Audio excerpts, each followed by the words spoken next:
Hello, amazing one, and welcome to the Sassy CEO podcast. I'm your host, Paula Bailey, and in today's episode, we speak to the very magic Kylie Ryan. Now, Kylie Ryan is the woman who taught me NLP many years ago. She is a coach, she's a speaker, she's a mentor, she's extraordinary. It's very difficult to actually really sum her up. And in this episode, you'll see that I let all the planning go. I let all the structure go on purpose because she's taught me so much about trusting more and letting things go in flow. It doesn't mean that I would do that all the time. I'm really interested in bringing you very concise, impactful episodes. And this episode does not disappoint. I just really felt it was important for me to not be so rigid and planned with this because I knew that her true magic would unleash. So watch the experiment unfold as I go into this episode, and really basically with full transparency, you don't know where it can go. And with Kylie, you really never know where it's going to go.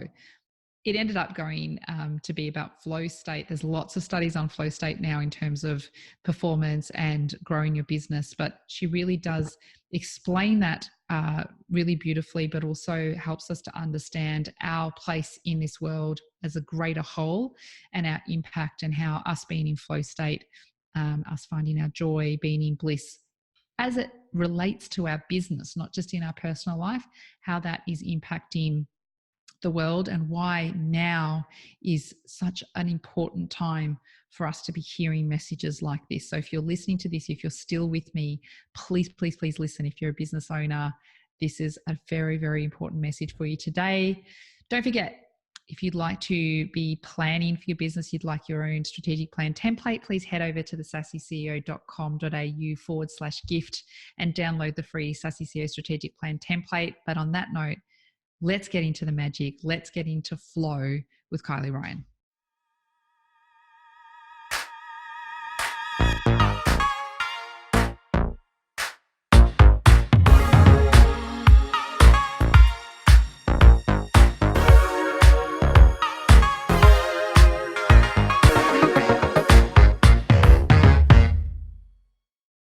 I am so excited. Welcome, Kylie Ryan. So excited to have you kind of on the Sassy CEO couch with me. Yeah. Amazing to have you here. Yes, let's bring the energy. So for those of you listening to this episode right now, you've probably listened to an intro. And this is the really interesting part about you listening to that intro is currently as I'm speaking this, I have no idea where this is going. But just stay with me on this one. It doesn't mean that it's just going to be a ramble, but it's a really beautiful thing that happens when I'm around Kylie. Now, most of you know that I am a strategic planning queen. We do a lot of strategic planning at the Sassy CEO. And that's just really one facet of what we do because the whole thing is really about joining strategy and soul. And if there's someone that comes to mind for me when I think about my soul work, it's Kylie. She is one of my greatest soul teachers so far in my life. And the biggest gift that she has given me, well, actually, I don't even know if I can say it's the biggest gift because if I talked about the gifts that Kylie has actually given me, we would be here for the entire episode. So maybe that'll be another episode that I could just do for myself because that would just make me feel good. I'm so, so grateful to have met you. But I think one of the gifts I'll say that Kylie has given me is the ability to let go and let things flow with trust that what will come forward will be exactly what's needed. And it's not to say that there is never time and place and that we should never have a plan or we should never have structure and order. Because as you know, I say all the times, money loves structure and order. We're in business to create wealth and money so that we have more resources to continue to grow ourselves and impact the world in great ways. That's a great thing. But there is also really great times in life where you can kind of just throw it away and be in the essence of flow and be in your feminine. That goes for guys too, because it's all about kind of being that wild side of you where you just trust that what is about to happen will be the thing that happens. And so today, on purpose, you know, I always think about my podcast guests and I usually have some core questions that I have ready to to back me up, and kind of like a structure of where I'd like it to go. And it just felt so very wrong, and dare I say it, out of alignment to do that today. So here we go, guests.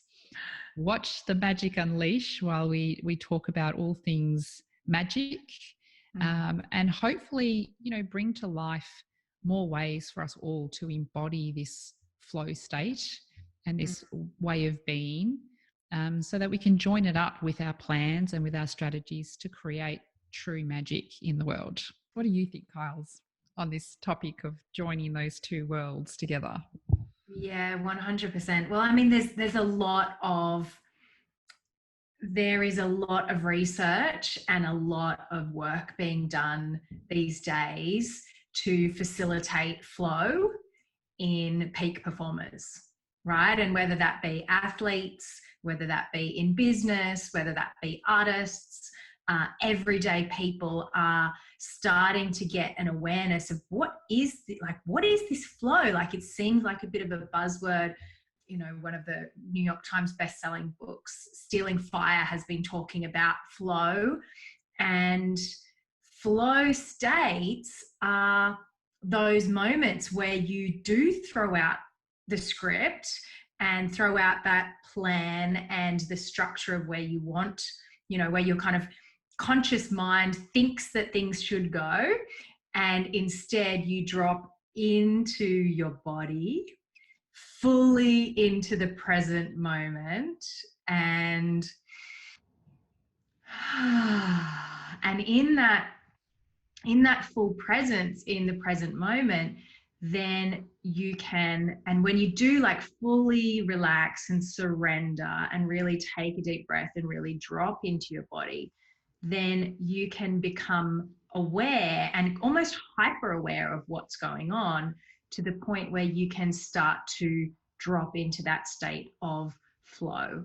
And flow can be many things, but in many ways, like if you think about two axes on a graph, and flow is the kind of bit in the middle, it's the synthesis of opposites. And so when we talk about the synthesis of spirit and matter, or masculine and feminine, or being and doing, then flow is that synthesis, the dance that happens in between. And there's lots of places that you can go with that, but that is really, flow states are the ultimate signpost and benefit of being in your self-actualization, right? When you're on path, you're on track, you're doing what's most meaningful to you in that moment, and something that you're good at but also stretches you, and you just got to be totally present, and you just drop right into that state where it feels so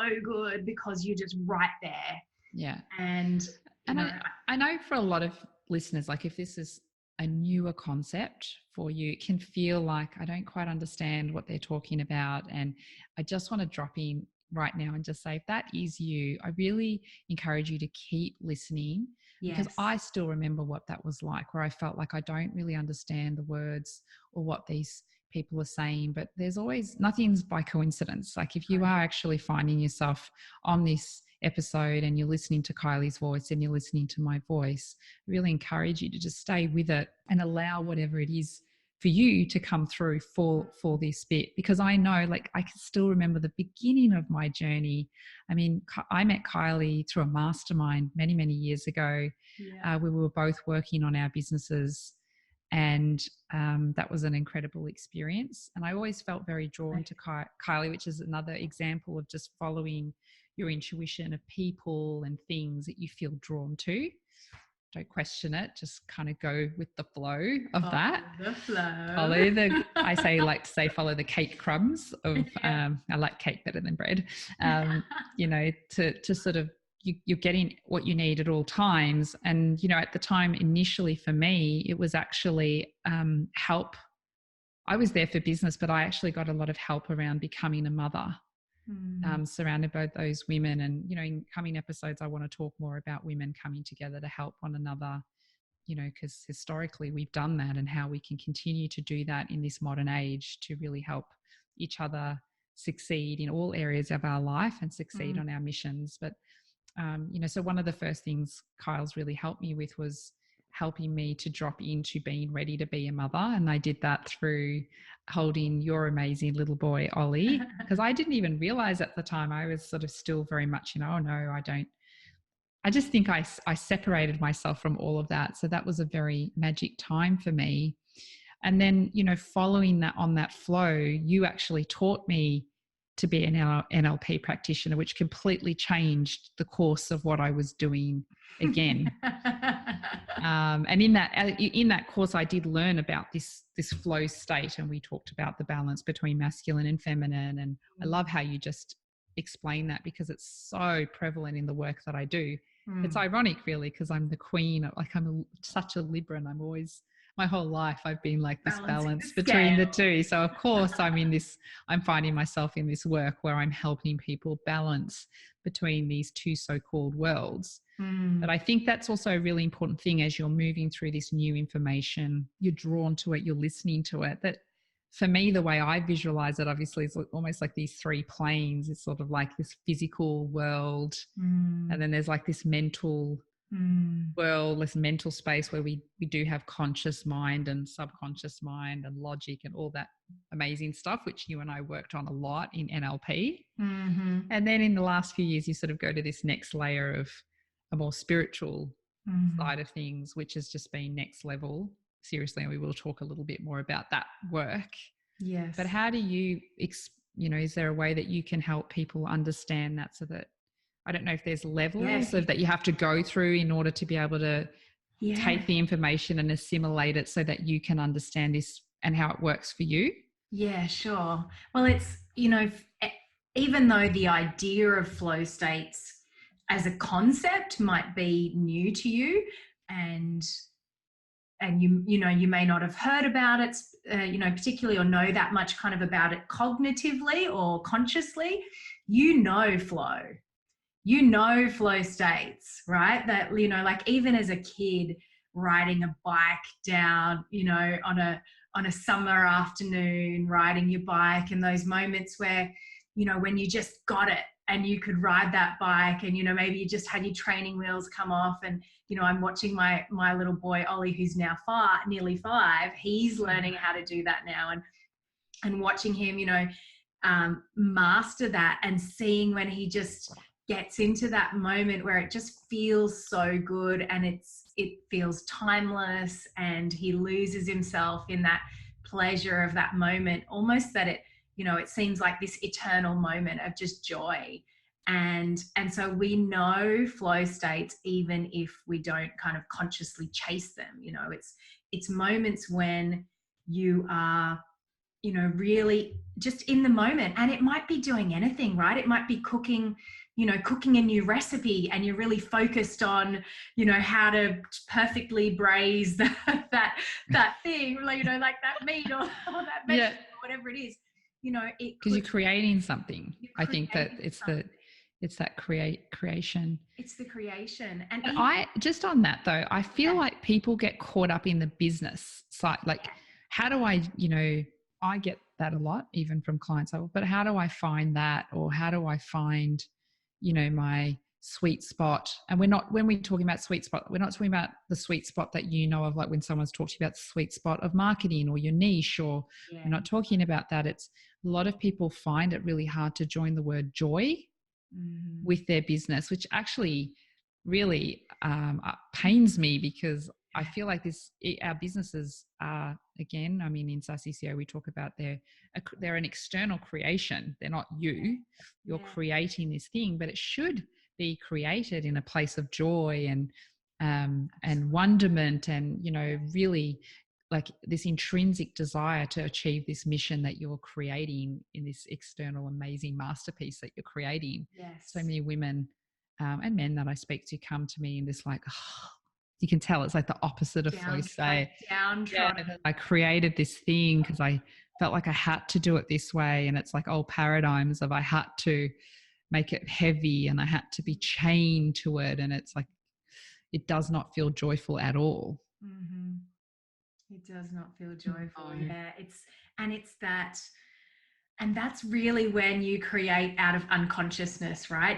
When you live a life and you create something out of a whole bunch of shoulds, and you buy into, societal programming or limited thinking of parents or teachers or friends, or the kind of society constructs that say, business has to be hard and you need to work hard before you can earn money, and do your chores before you get to play. And people, I think, that have bought into this idea of struggle, and so they just tend to and so then everything becomes a struggle, and they make it a struggle. But what if we brought back play into business? What if we brought back joy into creation? And that's like, the ultimate creation is the creation of our very own lives. And ideally, in most cases, then humans are created through joy and pleasure in sexual intercourse, right?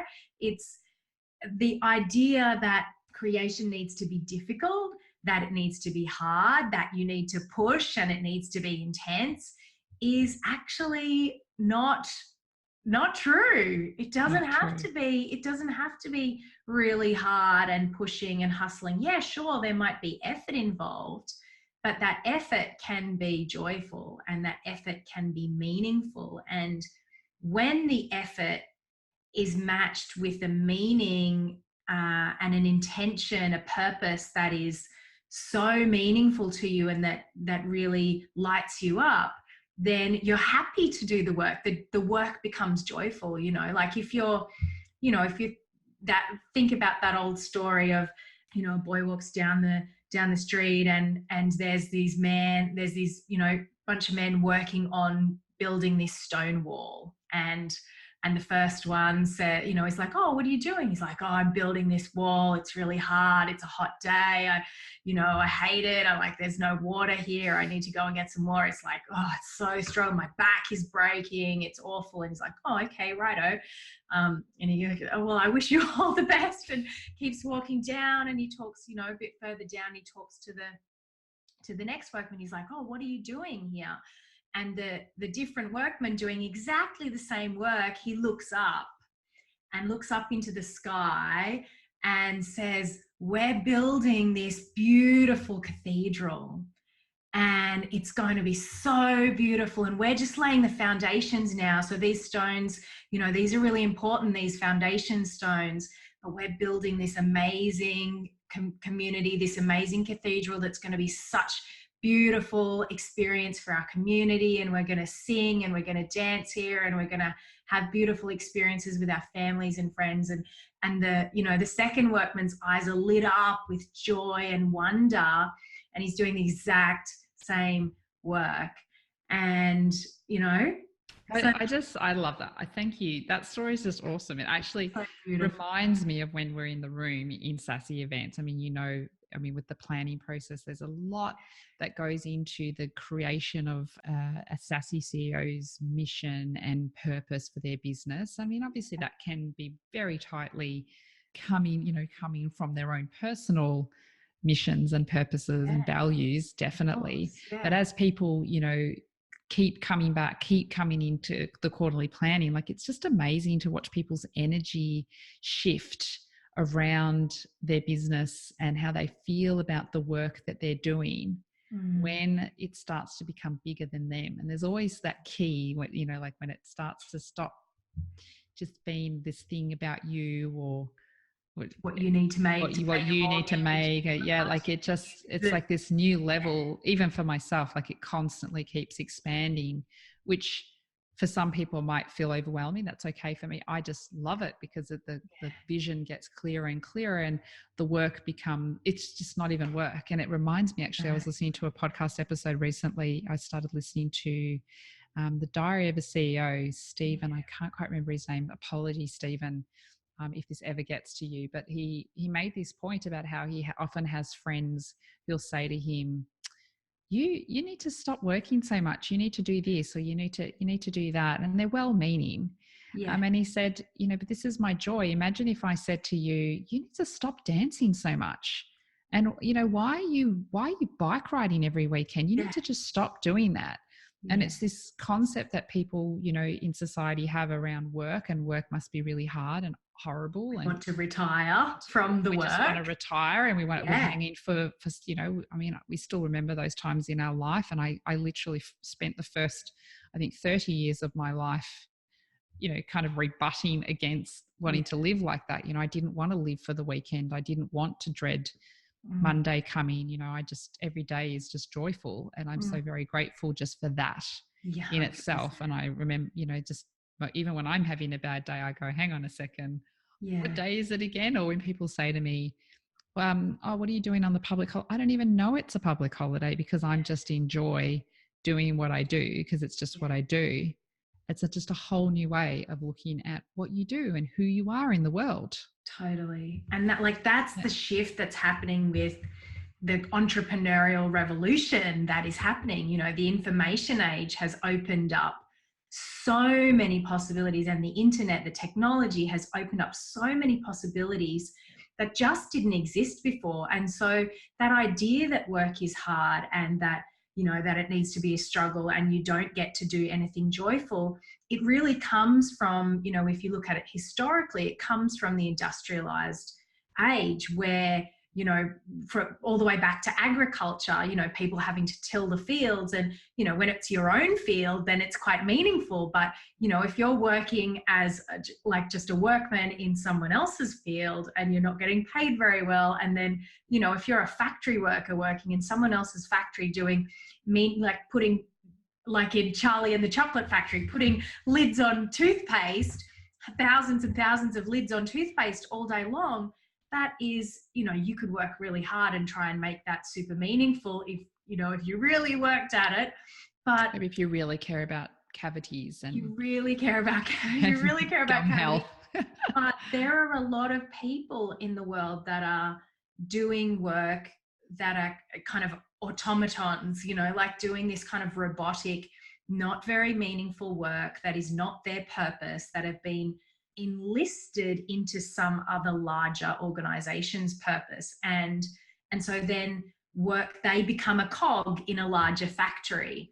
And this has been how things have run for, you know, for hundreds of years. And so now there is a great awakening happening, and a kind of second age of enlightenment happening, where information now is, you know, as we know, where you're listening to this podcast and you could be listening anywhere in the world, and it's streaming instantaneously, and you don't have to think about where that's coming from or the technology and the infrastructure that's built that. But we are now living in the age of instantaneous communication anywhere in the world.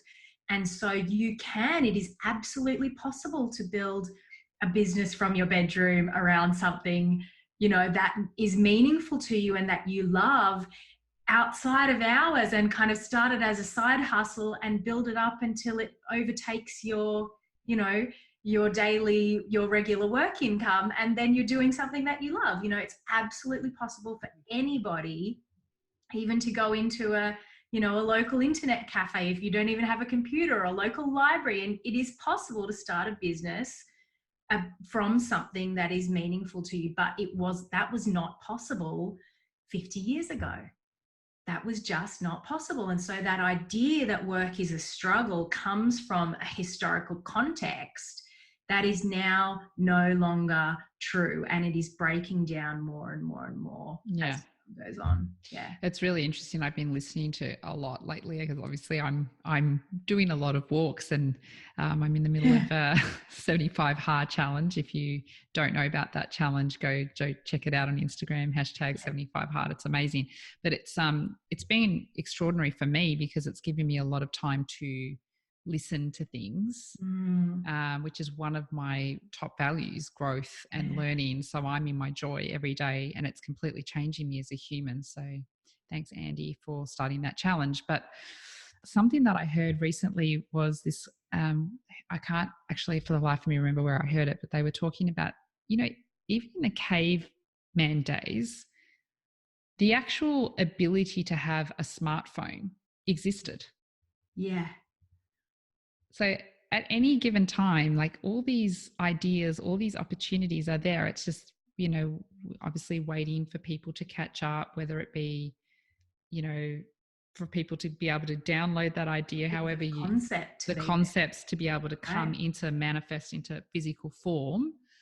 But that excites me because it's just realizing that there's this amazingness, like this infinite source of possibilities. And, you know, we could have had smartphones when we were back there. Well, we weren't ready for it then. And obviously that's that trust that we get exactly what we need when we need it. Yeah. But what's happening now is this unfolding, and it's happening faster and faster, of technology, systems, structures, people connecting more and more through the internet, and more opportunities for you and me and anyone listening out here to really step into that and really come full force into what they were meant to do all along, more than any other time in history.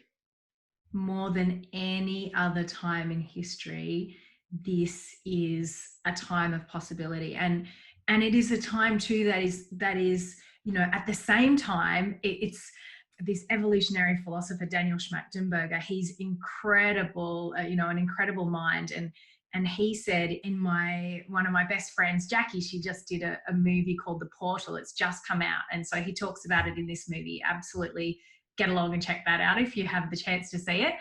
And he talks about this experience where things are simultaneously getting exponentially better in terms of technology and, you know, the reduced crime rates and greater community, you know, spirit and greater connectivity and, you know, greater kind of more equal opportunities across the world. If you look at the trends and the statistics, getting exponentially better and simultaneously getting exponentially worse, right?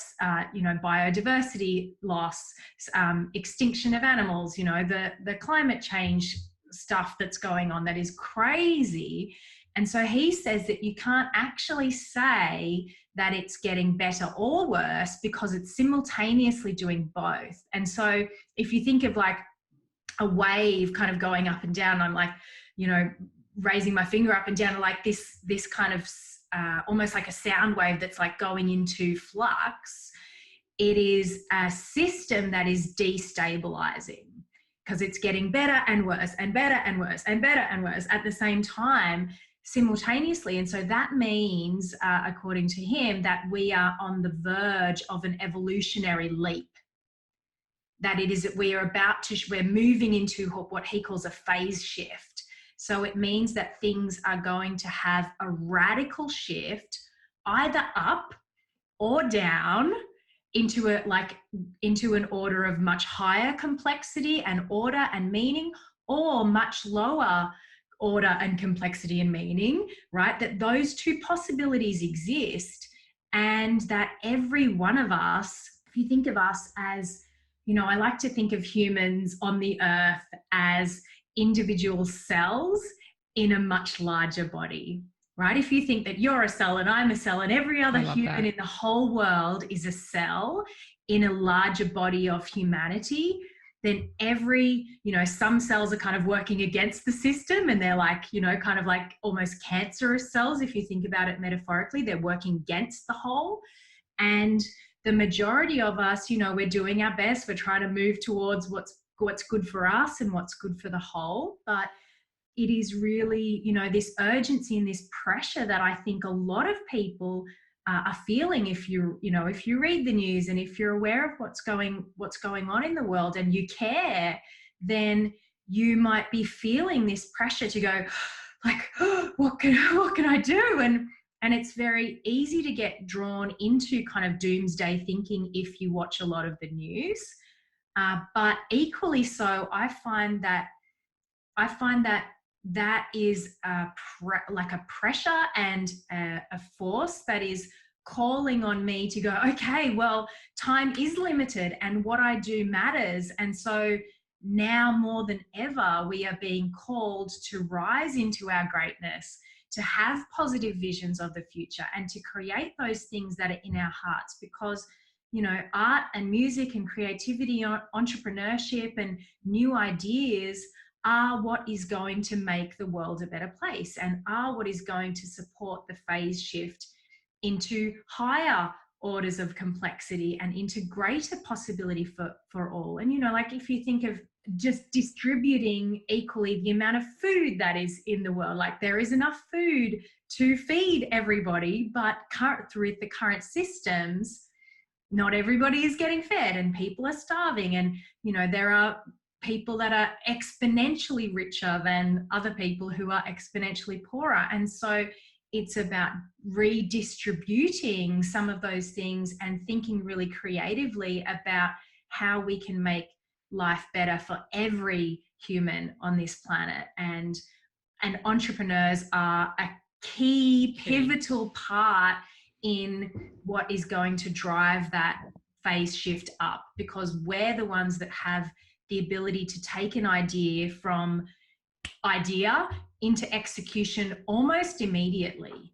And I think this is the bit where it starts to become clear in my mind around the reason for the balance of that looping back, which is beautiful, into that flow. This is why I've been saying for the last decade of my life, as I've worked on my own IP and the work that I do, and I didn't realize, because obviously even for myself, it's a constant evolution of, oh, okay, I see that. Oh, I get that bit. But how crucial at this time it is to have business owners learn to focus, business owners learn to use their intuitive gifts to harness a power of creation, as well as then ground it. Yes. Because it's take action on it. Whether you're, yeah, that's right. And then ground it and actually give birth to something. And that is not just a female thing. It's like actually bring it out and send it out into the world, charged with what it needs to be. Because if you're listening to this and you're hearing this and you're going, okay, this sounds really interesting. If we're all, part of these cells, like I would imagine, like this is our opportunity to actually stand up and let go of the, well, who am I to do this question, or who are you not to do, to really step up and go, these are my gifts. And I know what that's like to struggle and go, I don't know whether that's right. And maybe that's not my gifts. And maybe this isn't the right, like that's just part of human evolution to question. It's part of your journey. But, to just really do it anyway. Even when you're shitting yourself, to actually just really just do it anyway, knowing that there is really another thing you taught me, no such thing as failure. No such thing. And I think it's always about, we always set intentions for everything that we do. So when we come together as a group, it's what's our intentions for this meeting, because we're very aware as women coming together in that room and planning out maybe individually what our businesses are combined, which is why I called it the collective. Combined, we're actually affecting not only ourselves and our families, but our teams, our teams' families, and then our clients, their families, all the stakeholders. And it's really about creating that change for communities and world, on a bigger scale. And so being very intentional about how we're going to show up to do that, and bringing together the flow of creation, manifest, intuition, as well as the structure of, okay, now that I've got that vision, how am I going to actually bring that forward, and what's going to help me keep structured and focused throughout the quarter to actually make that happen? Because it's so easy to just keep getting caught up over here. Many people do that and they don't get anywhere. And then there's very easy to just get caught in the drudgery. We were talking about that drone-like do. And that's why what we keep saying is coming together to find the flow in the center. It's the dance, right? It's the dance. And you might go up into your ideas, and we move in natural rhythms. And a big part of what we are reclaiming and remembering these days is starting to become more awakened to the natural rhythms. There is a summer, spring, summer, autumn, winter. We follow natural rhythms, a monthly cycle with the moon. So there are times where it is more useful for you to go into reflection and to start to kind of call in those ideas and really reflect and take the time to have space and tap into your intuition about what is it that I want to do and what is it that I want to bring forth into the world. And not not minimizing. I think so many ideas, die or get aborted before they ever have a chance to grow, because people go, oh no, I can't do that, or oh no, my art doesn't matter, or oh, this is silly, or they shut themselves down from the possibility of bringing through what they're actually meant to bring through, because they don't think it makes sense, or it doesn't seem to fit, or it's there's no clear way for it to make money, and so they shut those things down. But having this space to go, okay, we can have this time to reflect, and then, oh, now there's this idea. Oh, okay, well, now what should I do with it, and how can I move this into the world, and what's the first step? And then it's about asking better questions, isn't it? I mean, I always say when people are in that state, rather than just shutting it down, well, what if? Yeah. Because it's a very safe, you're just playing with ideas initially. Yeah. And rather than just instantly, for a lot of people, it's that pattern. It's very easy to bring forth ideas, and the more open you are, I know, especially if you're entrepreneurial, the ideas just start to feel like they're flowing endlessly. And then, you get told by someone, oh, well, make sure you focus. And I'm a big believer in focusing. I say it all the time. She or he who chases too many rabbits gets no rabbits at all. That's the power of focus. Yes. But, when you're getting those big ideas, it might be within what you're already doing for expansion, for scale. You're getting that whisper to put on the salesperson to expand over here, or to change up the offer slightly, even though it scares you so much, to just follow the flow of what's meant to be and do it anyway, and ask what if. We actually do that constantly. What if? How do we, given that? Just asking and playing with the questions to see what information you can get, and how you can then play with that in this dimension to physically manifest that. Yeah. Like everything is created twice. First in the mind, as an idea, as an architecture of reality. And, it's a concept first that you see clearly in your mind, you feel, it.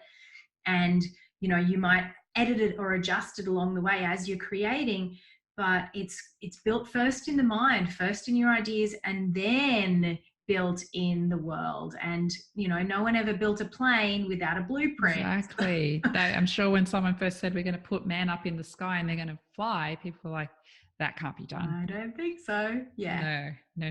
Yeah. So it's just, and then that's, I guess, where tenacity and persistence comes in. That's as right. well. So I mean, on that level, I think we've hopefully covered that, and that real need to find the flow.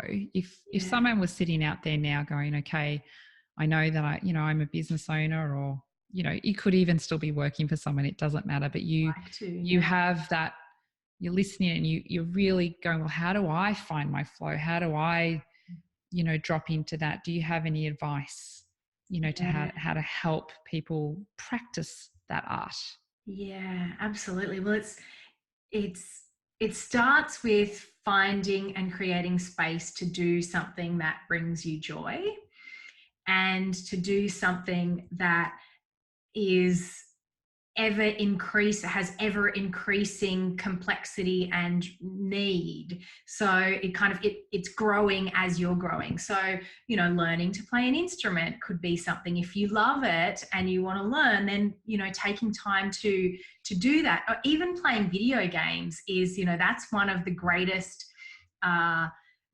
practice kind of modelers for flow states that have been invented, and they're addictive as hell, because it puts you into that flow state.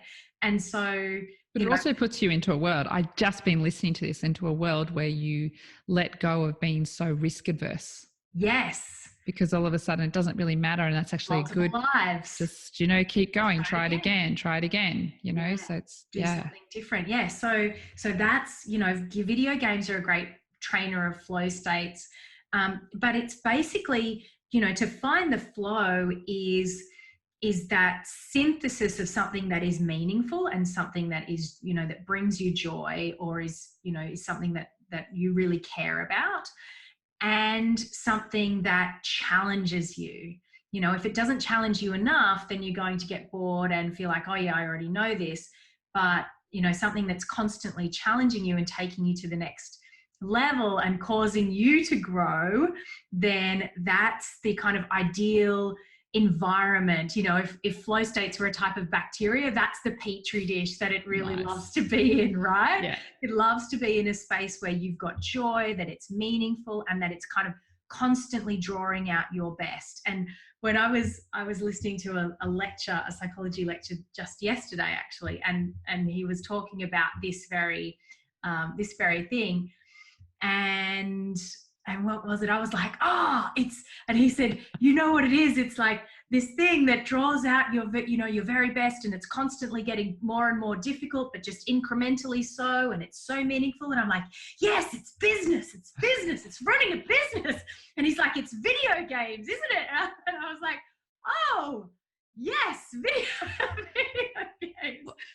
But how I've said it all the time, like it really is a game. When you see your business like a game, that's that's like a next level evolution of also letting go a little bit and going, hey, don't have to take this so seriously. I mean, yes, okay, there's some very serious aspects, and we've already talked about some huge implications for our communities and our world in us turning up and being brave and doing what we're here to do. But day to day, like just finding it's the playfulness, it's the joy, it's the bringing that back into business on this more micro level, so that macro starts to take care of itself. That's right. And it's really trusting as well, trusting that what if you have the intention of bringing through something that makes a positive change in someone's life, whether it's creating a product that's going to make life easier, or some clothes that people are going to feel beautiful in, or whatever, or some information that's going to help make their life better in some way. When you have the care to bring that into the world and do that to the best of your ability, then that is making things better. And so obviously we need to be mindful of resources and creating mindfully and ecologically, and it's like, if you have care and intention in that, then that is important for you to grow into your best expression of self. So it's not like everybody has to be out there, like Elon Musk or Bill Gates, building foundations and trying to build water filtration plants or something. It's like, it's not like everybody has to be working to save the world. That quote of like, the world needs more people who have come alive. So good, because I think a lot of people do get caught on that. They sort of like, I don't want to be here. I'm not here to save the world. Yeah. And they find themselves sort of like separating themselves out from conversations like this. You could be sitting there going, well, I've my business is this, whatever your language you're using to describe it, and it's not there to save the world. We sell hats or whatever it is, but I make shoes, like you said, it's about the world having people come alive as the truest expression of themselves, because magic comes from that place. That's right. Magic comes from that place. And so if your joy is to make hats or to make shoes or to to sell swimming costumes or to build houses or whatever it is, if that's your joy, that's great. Yeah. Right? That's trust that it will impact in the way that it needs to impact. You coming alive. Yeah. And stop questioning that. Just trust where you're meant to be going, I think. Yeah. And it's always that old saying, isn't it? Follow your bliss. Follow your bliss. And I think it's interesting too, of like, like you said, follow the cake crumbs, and that initially when we first met, kind of feeling drawn to kind of us having conversations and stuff. And I think it's that, some people might be like, what do you mean cake crumbs? What do you mean follow your bliss? What is that? Like, how do I even do that? That's like such a kind of, abstract, or, for the people that get it, it's like, oh yeah, of course. But for those people that might be a little bit more data driven, or, find that a little bit difficult to kind of really ground into the world, it's like, what animates you when you think about what do you get what do you get animated and emotional about, either one way or another, right? It might be something that animates you where you go, oh, I'm so frustrated with this. And, so that's something that goes, oh, well, maybe you might like to be involved in something that makes a change to that particular thing that you're getting frustrated by. Or what is it that really makes you go, oh, wow, that's so great? Or like, that person has that, whatever it is that you see out there in the world that makes you go, wow, that's so great.